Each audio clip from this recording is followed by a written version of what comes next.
আবারও ধর্ষণ। কিন্তু এবার আপনাদের সকলের পরিচিত মুখ মাইনুল হাসান নোবেল, যাকে নিয়ে কিছুদিন আগে প্রচুর সমালোচনা হয় মাদকাসক্ত হওয়ার জন্য। কিন্তু এবার হয় এক ভিন্ন কাহিনী। নোবেল একটি মেয়েকে 7 মাস একটি রুমের ভিতর আটকে রেখে ধর্ষণ ও নির্যাতন করেন। ত্রিপর্ণানে কল পেয়ে পুলিশ ওই নারীকে ওই বাসা থেকে উদ্ধার করেন। পরবর্তীতে নোবেলকেও গ্রেপ্তার করেন।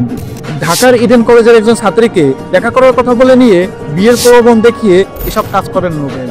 তারা দুজনে একসাথে রুম ডেট করেছেন। এই সবকিছু আবার নোবেল নিজের ফোনে ভিডিও করে রাখেন। আবার সেই ভিডিও দিয়েই এই ছাত্রীকে তিনি ব্ল্যাকমেল করতেন। এখন কথা হলো, দোষটা দিব কাকে, বিচারে দেওয়া বা করবেন কার?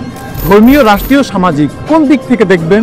একটু পরিচিতি পাওয়ার জন্য একটা স্টারের সাথে রুম ডেট, কিছু টাকার জন্য দেহ বিক্রি, এগুলো তো এখন অহরহ হচ্ছে। নারীর দেহ বা শরীরের মূল্য সে যদি নিজেই না বোঝে, তাহলে তো এমনটা হবেই। এমন ধরনের নিকার এবং নোংরা কাজের জন্য নোবেলকে অবশ্যই প্রকাশ্যে শাস্তি দিতে হবে। সামাজিক অবক্ষয়ের শেষ পর্যায়ে চলে গেছে আমাদের বাংলাদেশ, আমাদের যুবক, আমাদের যুবতীরা।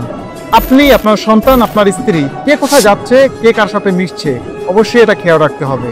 এবং এমন ধরনের মানুষদের অবশ্যই কঠিন বিচারের মুখোমুখি করতে হবে। আপনি সচেতন হন, নয়তো কোনো একদিন আপনার পরিবারেই এই আগুন জ্বলবে। আপনার সন্তান, আপনার স্ত্রী, যেই হোক, ঢাকার শহরে বা হোস্টেলে রেখে আপনি পড়ালেখা করাচ্ছেন, অবশ্যই আপনাকেই খেয়াল রাখতে হবে সে কোথায় যাচ্ছে, কাদের সাথে মিশছে। আপনি সচেতন হন, সমাজ পরিবর্তন হয়ে যাবে। প্রতিনিয়ত এমন ধরনের ভিডিও পাওয়ার জন্য অবশ্যই আমাদের চ্যানেলটা ফলো বা সাবস্ক্রাইব করে রাখবেন। আপনাদের সমর্থনই আমাদের সাহস। একটা কথা মাথায় রাখবেন, ধর্ষণের শাস্তি প্রকাশ্যে মৃত্যুদণ্ড। কোনো ঈশ্বর বা নায়ক হলেই সে ভালো মানুষ নয়, এটা প্রতিটা মেয়ের মাথায় রাখতে হবে।